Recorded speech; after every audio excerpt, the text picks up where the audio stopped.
দুনিয়াতে যত অদ্ভুত অদ্ভুত প্রশ্ন সব আপনি মুসা আলাইহিস সালামের মাথা থেকে পাবেন। বিভিন্ন বিষয়ে আল্লাহরে প্রশ্ন করতেন। সাইয়েদনা মুসা আলাইহিস সালাম আল্লাহরে বললেন, আল্লাহ আপনি আমার এমন একটা জিকির শিখাইয়া দেন যে জিকিরটার শব্দ আপনি আর আমি ছাড়া কেউ জানবে না।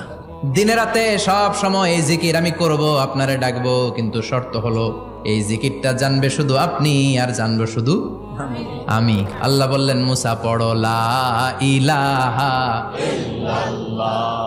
মুসা আলাইহিস সালাম কয়, মাবুদ এটা তো জাতীয় জিকির, সবাই জানে। আমি তো চাইছি এক্সেলেন্ট একটা জিকির, কারো কাছে নাই, শুধু আমি জানবো আর আমি পড়বো।